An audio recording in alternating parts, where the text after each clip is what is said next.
so really excited to be here with you today. And I planned how I was going to introduce you to people, whether I told some of your backstory in that introduction. Yes. But actually the thing I am most excited about in having guests on this podcast is being able to share amazing people with the people who follow this podcast. So what I wanted to do was tell people what I love about you. I think the key thing for me when I met you was that you marched to the beat of your own drum. And it's really obvious to people that you are comfortable in your own skin, that you've done a lot of work to get to that place. Am I going to make you cry? Oh, that's so nice because we don't know how people perceive you. Yeah. And I love that you thought that. Yeah. Because that's, the way in which I like to, I like to be seen because I think it's different. But you're unashamed of who you are and your goals and your sense of kind of calling to challenge other people to live their best lives, not just in terms of what they achieve, but how they are, how they feel in their lives, what they're capable of, getting kind of out of their own way is such a cool mission. And just the fact that you're doing that daily for yourself is super inspiring. So it's so lovely to have you here. Oh, thank you so much. Honestly, I was so happy when you invited me. It's an honor to be here, and you're amazing, and what you do is amazing too. So thank you for inviting me. Yeah, and I get to share you with other people. And we had this familiarity with each other though, because we actually went to the same school. We did. And if we wanted to, and I don't think we do want to, we could trot out our school song right now. Oh no, let's not do that. But we didn't know each other at school, but it meant that we're super familiar with one another, which was a great start. Well, actually, I knew who you were. So I think a lot of people who I went to school with within the 5-year bracket of being older or younger than me, I did know because I've always been super aware of people and loved people and really enjoyed networking and getting to know other people and their stories. So I do remember you very clearly. And I think what you do is amazing. And the fact that you've, like you said about me, you're on your mission every day doing the thing that you love and sharing all your gifts with your audience. How cool. Yes. And the real test for me of this episode was I was away camping over the summer with friends and I was saying, I've got guests coming on the podcast this year and let me tell you about the first person that I've got. And when I explained the work that you do with high-performing women around identity shifts and around how we need to mentally kind of change our sense of who we are and sometimes catch up with that to achieve what we're capable of, they were like, oh, that's a thing. That is such a great thing. Well, people don't know. They get so overwhelmed in the gap between where they are and where they want to go that they actually do nothing. Their nervous system goes into this fight or flight or freeze response and they actually don't move. And it's those small daily actions, those micro actions that move us to where we want to go and the things we want to achieve. However, there are layers and layers and layers of programming, most of it subconscious, that we don't know are stopping us from moving forward. But when we start to get radically honest with ourselves, who we are, and we start to create that self-awareness, we can actually move through that and we can achieve anything we want to in this life. Yeah, radically honest is such a good phrase. And I think that your presence invites that in people. Like there's no hiding with you, but there's also no need to hide because you're super non-judgmental and you just want people to have the best lives they can. Absolutely. And I actually see potential. I see patterns and I see potential in people. I don't see their limitations the way we see our own limitations. I see what is possible for them. And it's really ourselves, our own glass boxes that we create that stop us from getting what we want and becoming the person that we want to become or who we need to become in order to achieve those things. Yeah. How exciting. Yeah, cool. It's great. Tell me, we're both back from pretty similar summers, wrangling children at cricket nets with lots of sport and lots of outdoor activity. I think mine involved more tents than yours. But 100%. You know that meme that says, would you go camping? Absolutely not. I'm a non-camper, but again, I own it. I love an adventure, but I like also a holiday house or a hotel or resort. Super good. I did think of you when we were putting up our tent. Yes, when it was... and using public toilets with everybody else and showering with others and not my thing. It's either an adventure that you love or you don't. My children would love it. My husband has been trying to get me to go camping for decades, but I'm just not a camper. Sounds like you can send your husband and kids. Do you know what? I've been telling them for a long time, like, guys, just go camp. Go do your thing. Leave mum. Yeah. I'm happy to do my own thing. And you went to the cricket in Melbourne. I did. So Yes. good. It was actually amazing. So we went on the first day, which was action-packed for the Boxing Day test. And my eldest son and my husband ended up getting tickets to day 2, which was the final day. But what an experience being in the MCG with that many people for the Ashes. It was really amazing. So good. Tell me, what are the ins and outs for you this year? Well, the ins for me this year is multiple income streams. I think that's something that we all need to be looking at, particularly as female entrepreneurs, because the world is so different from it was for our grandparents and our parents. And the financial demands and all the amazing things we want to do and the opportunities we want to provide ourselves and our families all cost money. So for me, multiple income streams is a big one.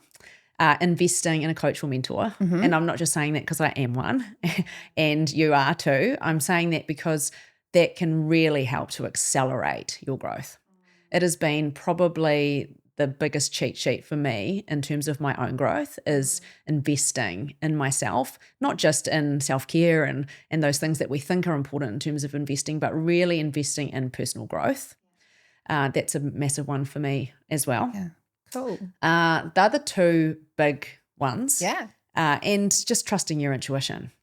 I think that's a really, really important one for women is to trust that we can make decisions for ourselves and we can make the best decision and that we know what is best for us rather than listening to the noise, the outside noise of other people's opinions and what society thinks is best for us. Yeah. Cool. Yeah. And what are the outs in order to allow the ins? So for me, the outs definitely lack mindset. We find that I find with my clients and even myself, I find myself thinking I don't have enough. I'm not enough. I'm not good enough. Doubting myself. And I think that when we can catch ourselves out and we can start to understand the language that we're using and some of those thoughts that are sort of creeping in the background, lack mindset is definitely one that I've been catching myself out on. It's not by saying I'm grateful for it. It is about saying I'm grateful for what I have, but also being okay to want more and knowing that when we are in a lack mindset, it puts us in lower frequencies, lower energetic frequency states, which we will speak about a little bit more. And what that does is it evokes lower frequency emotions. So when we think, I don't have that or I want that, but I can't afford it, we automatically feel sad, frustrated, angry, and that puts us in low energetic frequency states. And as a result, we attract that back to us. So for me, it's just becoming very aware about the thoughts that I have around not having enough, not being enough. And another one is quick fixes. It's for me, I think still inevitably we look for the quick fix and things, even though I'm very process driven. I know that the micro steps are the things that make change. And I understand it's the inner work that creates that change and the acceleration in that change as well. But inevitably, we still look for the quick fix. Yeah. And I think for me, that's definitely out this year. It's about knowing that these small things that I do every single day matter and they compound over time.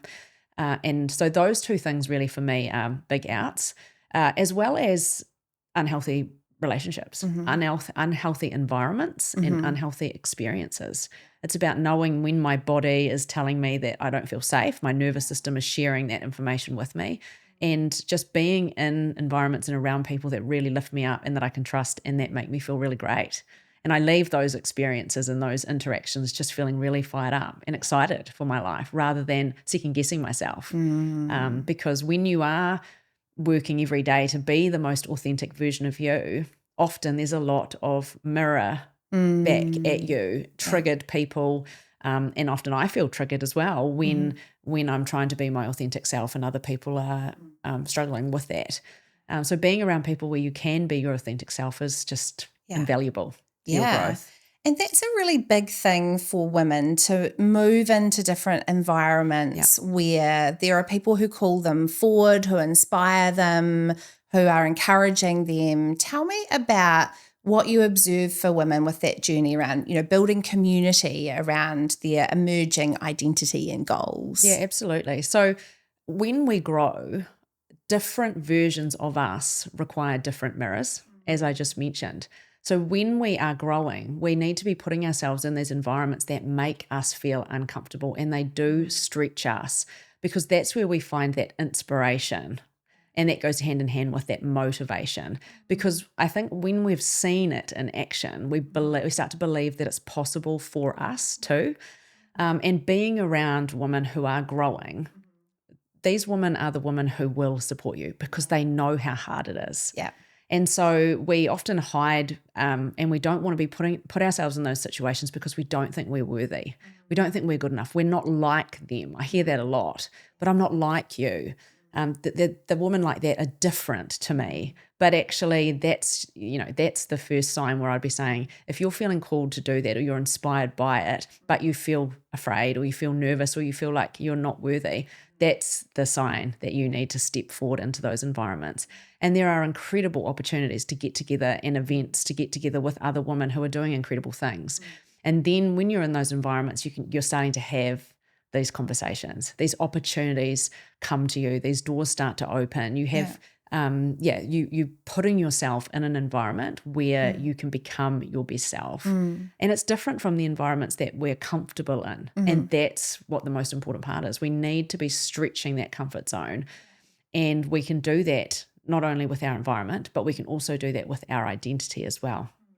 So just in the side of that, I always encourage my clients with the identity transformation work to use Pinterest or other means like a vision board to create a futuristic identity board. Yeah. So to look at pictures of women wearing different outfits, wearing different jewelry or handbags or in different environments that you might not be familiar with. But when you see these women at the supermarket, at the mall, at the school pickup, you think, God, that's a great outfit, but I could never pull that off. Yeah. That's a little nudge from your future self saying, actually, this is who you are. Yeah. And a lot of the time it's not about the outfit. It's not about the material stuff. It's about the confidence that starts to evoke within a woman. Because when we are being more authentic and we are dressing to make us feel good about ourselves, the confidence is a natural byproduct of that, right? Yeah.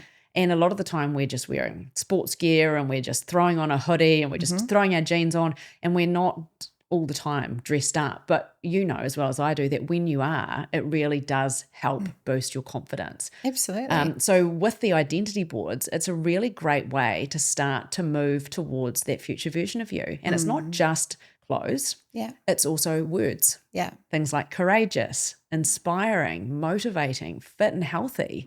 This is how we start to get clarity on who it is we want to become. And that's when we can start to look at putting those actions in place to move towards that person.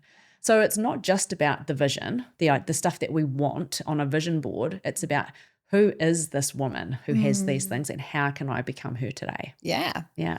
I'm going to ask you a question about why the world needs women to be at their best, because it's not all about being able to buy the latest designer thing Absolutely or not. just giving your children the education opportunities or the holidays that you want to give them. Yeah. It's so important for the world to have women at their best. What's your view on that? I really believe that women often offer something different to men. And whether it's energetic or whether it's not, it's really about a different style of leadership. So when we look at, as we've spoken about many times, masculine versus feminine energy, it's not necessarily about male and female. It's about what that evokes energetically. So when we think about masculine energy, we think about chasing goals, proving, action, like hustling. It's very much driven based. When we think about feminine energy, we think about creativity, intuition, receiving. We think about empathy and some of those things. So I think holistically, when we had men in power, there was less feminine energy there, which is the creativity and the intuition and the nurturing. And I think the balance is important. Yeah. And so when women have that influence and they have that power, it doesn't only influence the people around them, it actually influences communities. And so women have such a pivotal role historically in the home to influence the upbringing of their children. Now women are in the workplace as well as raising family at the same time, and that's really only happened in the last 1 or 2 generations for us. I think that same influence can be placed into the workplace and into the world so that there is that balance between proving grinding, achieving, chasing, but also their creativity, the intuition. And, that also for women can lead to burnout. So when women, often when you find with high functioning women, they are often in a very masculine energy state. So they're trying to prove something. They are doing all the things, and they find rest very challenging. What that does is that cuts them off from their feminine energy. So that cuts them off from their creativity. It cuts them off from their intuition. It cuts them off from that nurturing aspect of them. And without the balance, that's how women end up in burnout. And as a result, it disconnects women emotionally from themselves.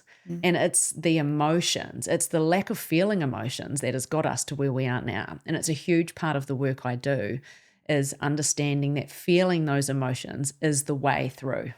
And it's the same for men, but historically men have always been in those masculine roles. And now that women are coming through and sharing those roles, and even in the home, you find men sharing those roles now too.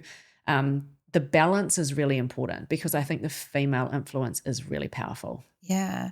I get really sick of watching women pretend to be men. Yeah. And I see this so often for women in leadership roles, that they play the game like a man, and they're the ones who over the last number of years have kind of risen to the top because they've learnt how to play the game just like the boys do. Absolutely. And here comes another wave of women who are actually embodied, connected to their nervous systems, know their emotions, comfortable to say what they really think. How exciting. It's so exciting. And the reason why women are like that is because they've been taught. Yeah. We've, and even as high achieving females now with baby boomer parents, we have seen our fathers and we have worked for men in roles, and men often were in those leadership roles, particularly when I was younger. So it's a learned behavior. It becomes environmental. And once we understand that our life is a reflection of our beliefs, and our upbringing, our experiences and our environments, we start to see how we are conditioned and how we are programmed and how everyone is programmed differently. But yes, the women in these roles have seen how to become successful from men historically and have become little men in women's bodies. And again, that's all well and good for a period of time. I think it's important to understand that sometimes we have to use masculine energy. I use it during the day to get things done, to achieve. But there is also a part of me that had to learn over the last 5 years to step into my feminine energy, rest, become more creative, become more intuitive, and allow myself to be in flow and in alignment so that I can be more productive, more successful, and more efficient in my day-to-day, because I have clinically burnt out twice. And there are a lot of women who are right on the borderline of that, and no amount of holiday is going to help you with that. That is very much a behavioural and energetic thing. You have to be able to do things differently if you want to get out of that cycle. Absolutely. Yeah. And I remember when I first recognised that I was in real trouble, I'd already burnt out clinically twice, which is they're funny stories really in retrospect when I think about it. But a couple of years ago, I'd had surgery. It was planned, and I was lying in my bed. My husband was there taking the kids to school, doing all the things. My mum had taken time off work and my dad's retired. So they were both at my house helping, cleaning, sorting out school uniforms. I had a full team. And I was lying in bed with my book, and I felt like I was being attacked by a bear. I was lying in bed feeling like, because I wasn't being productive, that I was worthless, that there were things that needed to be done. My ego was telling me that others couldn't do it as good as me, and that the pieces were going to fall apart. And I remember sitting there thinking, right, I'm going to have to sit with this, and I'm going to have to really explore, because my nervous system felt so unsafe resting. And I had to go down this whole big journey of how do I find the balance and how do I start to heal my nervous system. Yeah. I actually found that at the beginning of summer, I noticed how long it took me to start to wind down. And it really stood out to me that rest feels unsafe for us when we have been conditioned to be wired to be on all the time, that our safety is through our achievements and our performance. Rest actually feels really freaking scary for a lot of women. It absolutely does. And I think one of the key things when I looked at it for myself and understanding myself was that identity, that version of me got me where I was and had created the success that I'd had to date. And I was terrified that if I let her go, my success outwardly or internally, all the things would fall away. So there was a real fear there, and I had to sit with the fear, because often when we feel emotions like fear, frustration, anger, embarrassment, shame, those low frequency emotions as women, what we do is we think, I don't have time for this. I don't want to feel these emotions. So I'm going to overproduce to make myself feel better or to distract myself from that.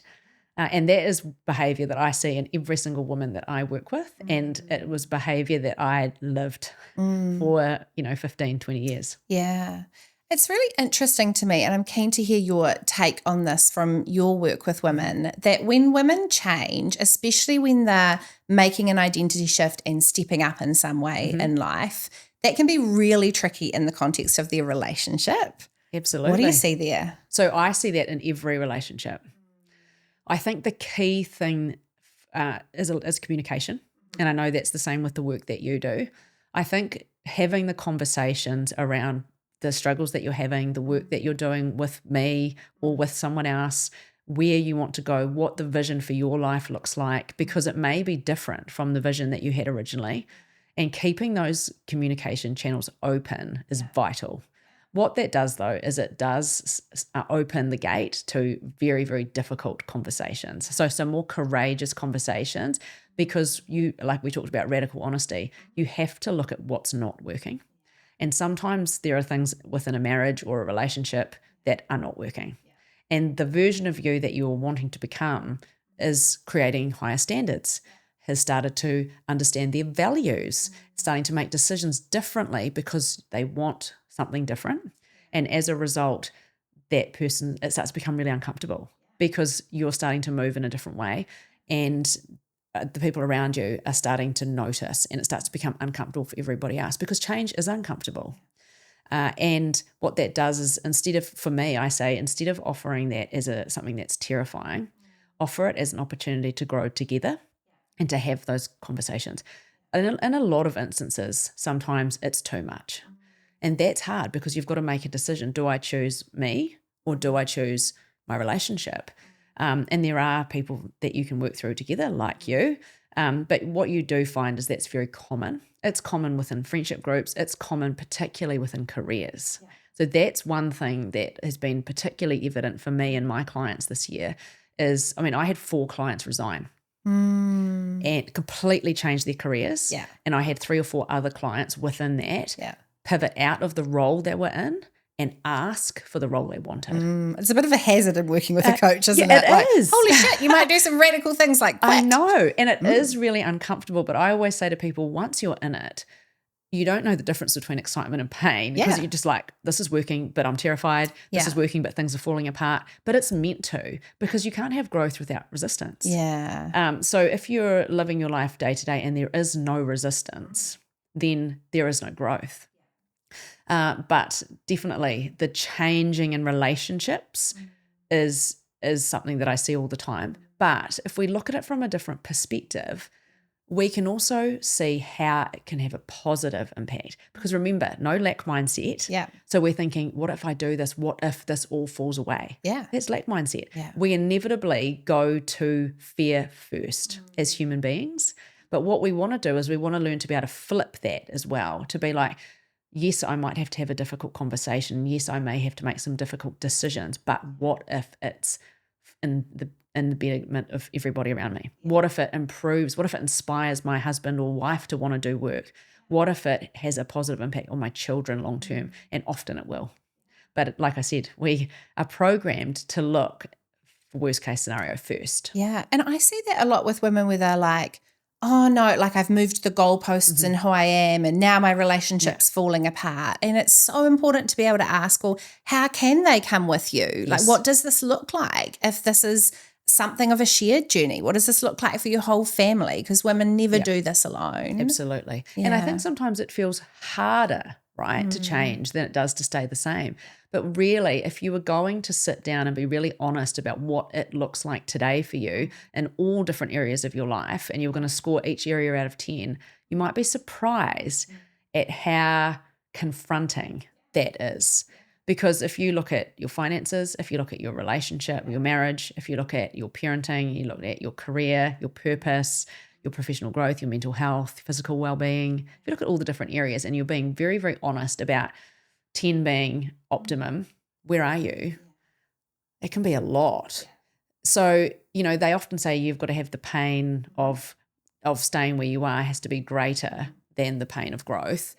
But actually, we can choose that, because I think what we've done over the years as women is we've given our power away to outside sources. So whether that's society or whether that's other people, we have forgotten the true essence of who we are and the power that we actually have to make our own decisions. And, there's that quote that we've heard a million times: we are only one decision away from a completely different life.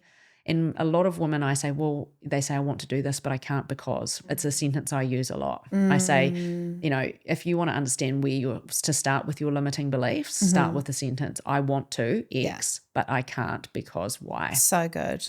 And when you start to see the why, they'll say, I want to move to Australia, but I can't because my children are starting new schools in Christchurch or whatever it might be. Something as simple as that. Yeah. Okay, why? Why can't you? They have very good schools in Australia. Let's get to the bottom of this, because often it just seems too hard. I can't change my career because I can't start a side hustle because I can't. And what we're doing is we're creating this cage for ourselves where we're holding ourselves back from these limitations, but actually we can choose differently at any moment. Yeah. And that's how we take our power back. Yeah. One of the things I notice is being a wee bit different between women and men in this regard is that women sometimes are a little bit better at imagining the future pain. Yes. So they can see how it plays out. They can see where it's going to end up if they don't change. And guys are a little bit more 11th hour, or there has to be some kind of crisis to enable that change. Absolutely. I think, often we talk about women and the challenges that we face as women, but we have to actually be honest about the challenges that men face, because they carry a lot of pressure to financially support a family and to think about ways they can make money long term for their family and the life that they want to lead long term. And that can cause a lot of pressure. And often the men, they're forgotten, aren't they? Particularly in the work that I do, because they're working so hard for a purpose. And then all of a sudden their wives or partners start to change and it starts to disrupt the plan that they had, which was for everybody as well. And I find that really interesting because, yes, women are in a different position. And I think we have been definitely generationally had a lot more trauma when it comes to our own personal growth. We have a lot more conditioning around the way we look, the way we speak, how we show up. What people think of us. And again, I think that is so deeply ingrained generationally that it's so difficult to unravel that. And I think too, even raising boys versus raising girls, I don't have daughters, but the way I raise my boys is very much like throw them into the fire pit. I feel like I would parent girls differently. Yeah. And that's really fascinating to me when I see these girls, my friends parenting these girls, and the things that they have to deal with every day and the things that I have to deal with every day. They are so different. So I feel like when it comes to us in our growth journey, we have to be really specific about all of the challenges that we've faced as women generationally in order to move forward. But we also need to start to really look at the emotions that we've been suppressing for generations. Because one of the things that I find so fascinating is people say to me all the time, this addiction is genetic, or whatever that looks like. This is genetic. Actually, it's never the addiction that's genetic. It's the trauma. It's the emotional neglect that is the thing that is holding women back. Yeah. And so we need to look at our emotions. It's the biggest part of the transformation journey is being able to sit with those emotions and feel them and understand them and then start to look at why they're there. Yeah. Who programmed us? How we came to be like this? Then how do we overcome them? Yeah. And it's wild how many women are disconnected from their feelings when we kind of Absolutely. assume that should be a thing that women can do. Absolutely. And I think the reason is because we fear so deeply disappointment, shame, guilt, those low frequency emotions. And all the fears, the fear of the unknown, fear of loss, fear of rejection, fear of somebody not liking us, all of that. But what that does is it means that we end up sitting in this vanilla frequency band where we're kind of numb. Yeah. And we're not feeling the joy and the happiness and the love that we deserve and crave because we're so afraid of losing it. So we stay in the numb phase. And that's what so many women do, because you don't get to a point in your life where you're like numb. You're like, I just woke up today and I was numb and yesterday I wasn't. This is months, years, decades of the same stuff that we've been ignoring and the same boundaries that we've been not holding. And all of the times for decades that we have been choosing what we should do or what other people expect of us rather than what we want to do. And that's just chipped away at our self-confidence. And that is the hugest part of why so many women have low self-worth. And it's so interesting because you'll often find with high-achieving women, there's a huge control factor. Yeah, big time. So control is linked with trust. And when I say that to my clients, they're like, oh no, but I trust my partner. I trust my career's safe. I trust. And I'm like, but do you trust yourself? Yeah. And when we don't trust ourselves, we've lost trust with ourselves because we said we were going to do something and we didn't. We wanted to say no, but we said yes. And we're constantly putting others' needs before our own. What happens is we start to chip away at our own self-worth and our own self-trust. And then as a result, our behavior becomes controlling. Yeah. We can't even hear ourselves half the time. Because the world is noisy, Yeah. let alone our small world. We've got so many external things that are noisy as well, from social media to opinions to work to expectation. Yeah. We never get a break from our own thoughts. It is a lot. Yeah. Yeah. And one of the things that often needs to change for women is some systems need to come around them to kind of hold up the parts of their life where they might have responsibilities to other people, for example, i.e. kids, running a house, husband, all of that. Yeah. And you and I live in the same world here with busy husbands, a full family schedule of stuff going on, which is wonderful. But for so many high achieving women, they don't have systems. I feel like I'm pretty good at this. I feel like you are beyond excellent at this. So when you talk about your past career, you describe yourself as being like the real life Donna from Suits, PA, executive assistant to the managing partner of a big firm. Yes. Traveling the world, doing your thing, bossing a whole lot of people. Yes, men. Yes. And having to have systems around that. You became really excellent at those systems. But so many women forget about the systems when it comes to running their everyday lives or even things like running their self-care and their own kind of plans for how they're going to look after themselves. Give us your best systems tips. Oh, absolutely. So yes, systems have been a huge part of my life. I actually grew up with two A-type parents as well. So being organised, time management and structure has been a huge part of my life. And I think that's what really helped me excel in my corporate career and to do the roles that I was doing at such a young age. So what I find with a lot of women is they tell me they don't have enough time, and I absolutely respect that. So some of the key things that I would say to busy women is digitize everything. So many women say to me, oh, can I come back to you? I just need to check my diary. It triggers me. I start to steam out the top of my head because we carry around these iPhones and we have to-do lists and apps and Google calendars. We can literally manage anywhere at any time, our day, our diary.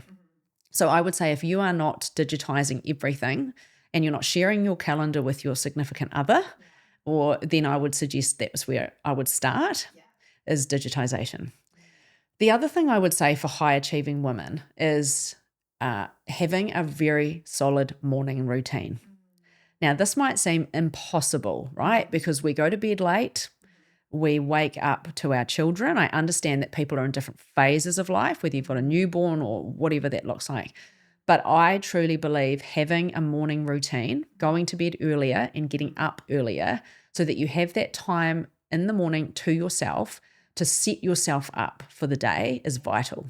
Because if we're on the back foot every day and we're not feeling good about ourselves because we're tired, we're caffeinated from 5:30 in the morning, and we are feeling overwhelmed from the minute we wake up, it's going to be the recipe for the rest of the day. So that might not mean getting up like me at 5 o'clock, having a cacao or a cup of tea before I go to Pilates, doing a Pilates class at 5:45, doing a bit of journaling when I get home. It might not look like that for you, but we need to think about the things that make us feel good. Yeah. And we need to be able to implement some of those things in the morning. Because if we set ourselves up for success for the day, then we're likely to become more successful throughout the day. And again, like I said, getting to bed early and getting up early is one of the best things a high-functioning woman can do. Yeah. And the other thing I would say is I use my to-do list or the notes on my iPhone as a running to-do list. Yeah. Sometimes it is so long, it goes, you got to scroll up on your phone. Not to overwhelm yourself with your to-do list, I always recommend on a Sunday night spending 30 minutes either on your own or with your significant other, your partner, looking at the week ahead. Yeah. And having a bit of a gauge on the sporting trainings, the school assemblies, the work commitments, the travel, all those other things, the birthday parties you're taking children to, and get a gauge on what that looks like. And then really getting an understanding of where you've got gaps, where you need to create gaps, and then each day looking at what are my top 3 priorities today. I call that the comms meeting. 100%. And we, in every workplace we've ever been part of, there's been some the Monday kind of morning meeting, right? Yes. And then we don't do that for our busy home lives. Seriously. So Sam and I, my husband and I, we actually have a sauna. Yeah. Best thing I've bought ever in my life. Yeah. So shout out Alpine Spas. Oh, 100%. We got ours from Alpine Spas. And it's quite a big one because Sam likes a bit of room in the sauna. We actually have our meetings in the sauna. Yeah. So we every day or every second day have a sauna and we do a bit of a debrief. So great. We started doing it at about 9 o'clock at night, like once the kids were fully asleep. But it became frustrating to me because then I would drink heaps of water and I'd be up all night going to the bathroom because I was dehydrated, feeling dehydrated after the sauna. Yeah. So now we've adjusted the time to between dinner and the kids' bedtime. Yeah, because they're up mucking around, playing Lego, playing PlayStation, whatever that looks like for them. They might be outside playing bowling to each other, playing cricket. Yeah. So I'm like, we're doing it then. Yeah, and it's been great. And that is kind of like, what's on for you this week? What does that look like? Are you able to get the kids Thursday? And the whole thing is sent in meeting requests. So like Sam, pick up the boys Thursday, send a meeting request. Our diaries mirror each other. And that's also for self-care. So I work with people with business blocks, self-care blocks, and I make those self-care blocks like a hair appointment. Yeah. But it's just wild to me that people throw out all their systems thinking when they're managing a family in a house. Absolutely. It's because they're on the back foot. Yeah. And often you find that women who live in chaos grew up in chaos. So they feel that feeling is normal. And when things are organised, when things are systematically operating in a very efficient way, they actually feel unsafe. And so that's also a red flag to start to do this nervous system work, this inner work, because operating in chaos leads to more chaos. And actually what you're doing is you program your children to operate in chaos. And what we want to do is we want to almost look at all of the things that we have struggled with and the way that we've been programmed and be the circuit breaker to say like, I'm going to change this for you guys because this isn't working for me. So I know it's not going to work for you. But in terms of systems, the other thing people say to me all the time is like, I don't really want a schedule because I love the flexibility. This is the story they tell themselves. But what people need to understand is the more organized you are, the more time you have. The more time you have for yourself, the more space you have in your diary to do the things that you love. And we are not here to work every waking minute of the day and be slaves to our children and just feel like we're constantly doing everything for everybody else. Because we forget that as women, we're not just mothers. Yeah. It's the identity that we hold on to, but actually we are 40-ish year old women Yeah. who are living life for the first time. This is your life too. Absolutely. Yeah. And we need to find the joy and happiness in the things that we do for ourselves too. But again, we're programmed by generations and by society to feel these low frequency emotions like guilt Yeah. that stop us from feeling our own joy and happiness as 40-year-old women. I had this great client story last year. So just thinking about systems, thinking about morning routines, where we made one change to her life that she was like, I don't know why I hadn't ever thought about this, but it is just a game changer for me. She was staying up really, really late in the evenings, then waking up kind of as late as she could within her children's very normal morning routine, Yeah. as late as she could, and just like starting on the back foot, starting when things were already feeling like chaos. And I said, well, like, you know, what matters more? Is it the night or the morning? How good would you feel if that was actually switched around and you started your day feeling ahead and feeling like you were winning and feeling like you'd already achieved? Yeah. Wow, game changer. Game changer. Yeah. I think too, women tell themselves that when the kids go to bed, they it's their downtime. Yeah, now's my moment. So they go onto Netflix Yeah. and they watch an episode, and then it's a really good episode, so they watch another episode, and then maybe a third episode. They've had a cup of tea or a hot chocolate. They've had a couple of Tim Tams, and 4 hours have gone, and they go to bed at 11 o'clock or 11:30 at night, and then the cycle starts again the next morning. However, these are the same women that say to me, I don't have time. I can't start a side hustle. I don't make enough money in my career. I'm thinking, you've got 4 hours when your kids go to bed that you could be building a business, or you could sit in your sauna and do some planning, or you could jump on I've got a bike in my garage. There are so many times where we can find space to do things that are more positive for us than watching Netflix. That's not to say that rest and enjoying a good movie with your family is not positive. I think it definitely is. But sometimes people are doing that every night for 12 months. That is a lot of time of watching TV. Yeah. Where they could be doing other things that would compound and be much beneficial for them long term. Yeah. And I think the sad thing about that is that people are so exhausted, they just reach for entertainment. Right. Absolutely. And it feels like what they want in the moment, but it's not actually helping them. Absolutely. And I think too, they're exhausted because they're disconnected emotionally. And what they don't want to do is sit with that feeling of why they feel that way and what are the circumstances in their life that are leading them to feel that way. And so what they do is they numb.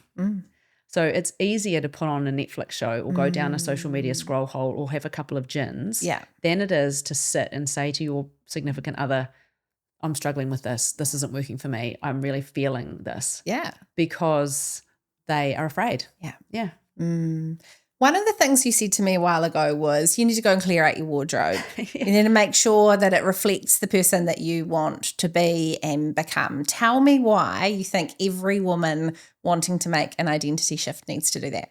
Well, I love this. This is a very simple way to start to make some shifts. And it comes in two different categories for me. So the first is our wardrobe is a living identity morgue, so to speak. It is the living shelf of all of these different identities that we have. And what it does is all of those different outfits are attached to the way we feel. So some of them are attached to our confidence levels, our emotional stability or instability, and also beliefs that we have about ourselves. Yeah.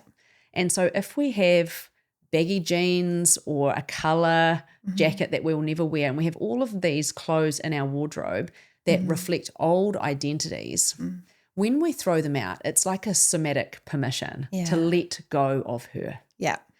And so many people say to me, because I am somebody who throws out a lot or donates gifts, right? People say to me, how could you do that? Like there's so many memories attached to that, whatever it might be. And my husband's a little bit like that. I'm like throwing out kids' writing books and like old baby stuff. And he's like, what are you doing?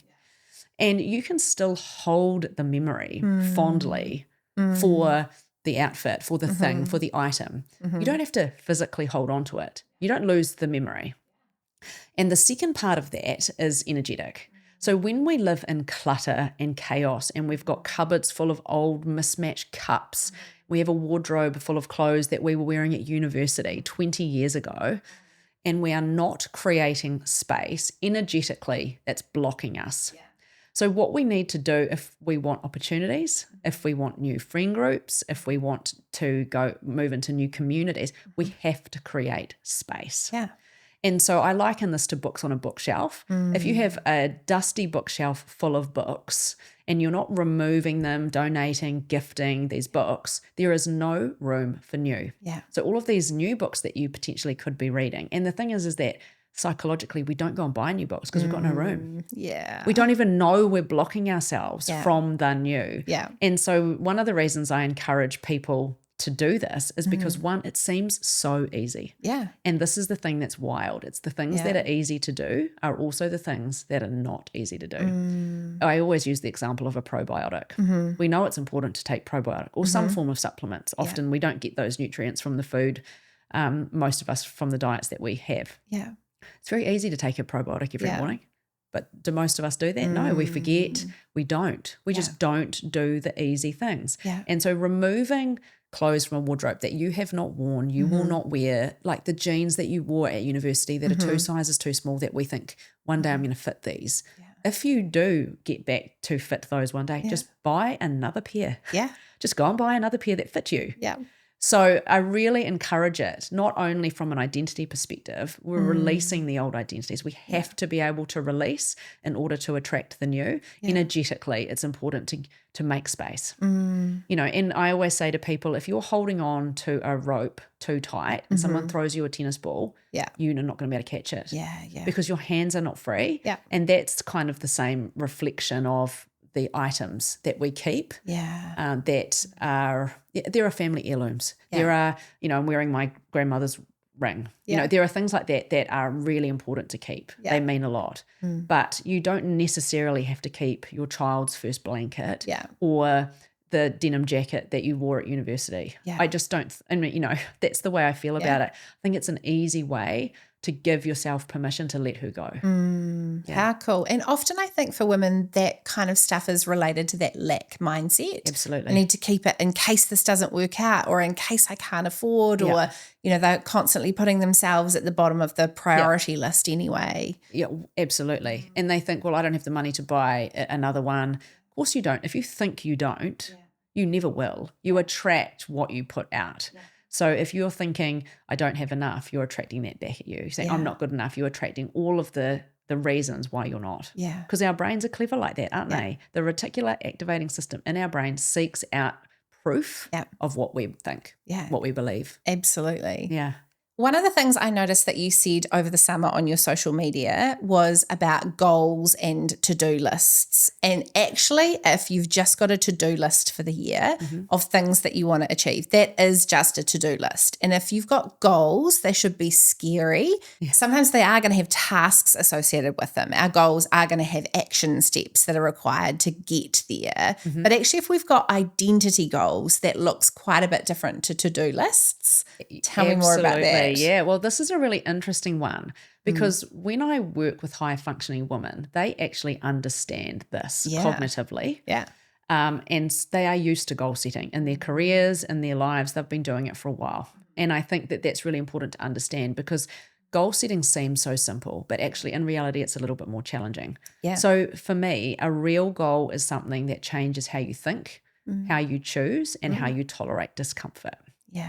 And the identity element of goal setting is I am becoming somebody who can focus on this for an extended period of time.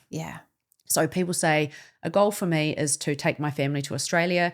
A goal for me is to buy a new car. A goal for me is to, renovate my bathroom. I mean, you can renovate the bathroom with an action list of steps. You can go and sell your car very easily. You just go onto Trade Me, you put the details in, you take a few photos, you clean it. Like, yes, it still takes time. Yes, it can still be uncomfortable because you'd rather be doing other things. But in theory, you can see the difference between a goal and a to-do list. Something like I want to take my family to Australia may become a goal if it's financial based. So if someone said to me, you know, do you want to go to Australia in April? I would just book flights. It's a different situation. Some people would need to save, change their spending habits, potentially start a side hustle, do some extra things to earn money. So the goal itself is I want to earn an extra $10,000 to take my family to Australia. The goal is I want to start a side hustle that generates $10,000 worth of profit so that I can take my family to Australia. Yeah. So there's a difference, and it is individual because everybody is different. Everybody's limitations are different. So for me, I want to take my family around Europe flying business class. Well, some people have the ability to do that, no issue. Yeah. I would have to change my daily spending habits in order to do that because that would be a $70,000 trip. Yeah. You know, so it's different for the individuals, but if you think about your goals, if you've written your goals out and you think to yourself, how does this change how I think? Yeah. How does this change what I choose? Yeah. And how does this change how I tolerate discomfort? Yeah. Then you know it's a real goal. Yeah, so cool. Yeah. And I think those identity shifts for women look really different in different stages, don't they? Like, absolutely. I remember one of my best goals was when I was a mum with 3 young kids, and I had a goal for the year to be more vain. So that was about like caring about my appearance because I had years just not caring about it. Caring about my physical health or caring about what clothes I was wearing or whether I bothered to do my hair in the morning before going to play centre or wherever it was. And it actually starts at those kind of points in our lives where we're making those prioritizing ourselves goals that have got an identity element to them. Absolutely. And I think if we think back over the different seasons of our life, the goals, the big vision has always been there. Yeah. So, you know, even when you're at university or when I was a mum of 2 young children under 2, I knew what Cara looked like in the future. I knew what she drove. I knew, you know, what she was doing for a job. I knew where I was going and I still do. And it's funny because we get to these places where we think, you know, I thought that when I had a very popular and amazing podcast, I would feel like I was accomplished. And then when you're there, you recognize that you have all the same imposter syndrome that you thought that would disappear. And this is this irony of success because we're chasing something outside of ourselves. And often when we get there, we realize, God, it doesn't feel as good as I thought it would, or I thought I would feel more confident. But this is the most important thing that I've learned on my journey is you have to enjoy the road the entire way. It's the journey that's the most important part because I feel like you're never, especially high-functioning women, we never feel like we are going to arrive. It's this infinite game we're playing, right? Where there is no finish line. And I think once we understand that and we understand that identity shifts is part of the journey as well, and other people have different views of us as well. Other people have different identities, and that's actually okay. What's important is when we take our power back and we focus on what we want, why we want it, and how we're going to get it. Yeah, so cool. I've got a little story to tell you just as we close today, and it was really unexpected. I turned 40 at the end of last year. And had a little party, close family and friends.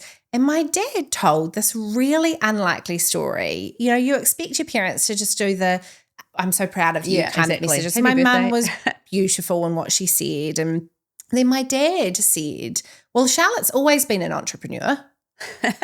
And I used to go and get my hair cut, and she noticed that I'd pay the guy $20 to get my hair cut every, few weeks or whatever it was. I liked going to the barber over the road. So she started a hair salon at home where she would brush my hair or wash my hair over the bathroom sink or something and charge me $20 for it. Amazing. And I was like, what an interesting thing for him to choose to comment on. He commented on my creativity, my desire to help other people, but also that sense of like wanting to create things that were new or different and being entrepreneurial in my life. And I was like, wow, like that was such an achievement for me to have that noticed by someone close to me, and really special that that was something that he called out in that moment. So yeah, I loved that. That was such an achievement. I love that. And do you know what's really powerful if I'm looking at it from my perspective? Yeah.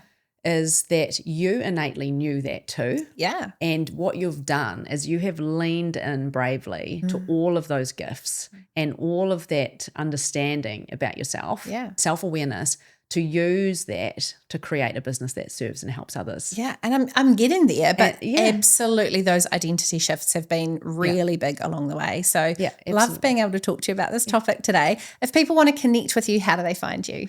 Yes, well, my new website's about to launch, which is really exciting, caracalvin.com. Yeah. But you can also find me on Instagram at cara.calvin.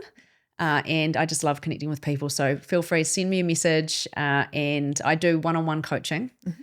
That's really important to me. I love the confidentiality of it, the exclusivity of it. I love watching women that I work with thrive and just create incredible lives and just evolve so rapidly and do the things that they love and lean into their gifts. So like I said, love connecting with people, have loved connecting with you today on this podcast. And I think what you do is exceptional. So I feel very privileged that you invited me. So thank you. Oh, great chat. Thanks, Cara.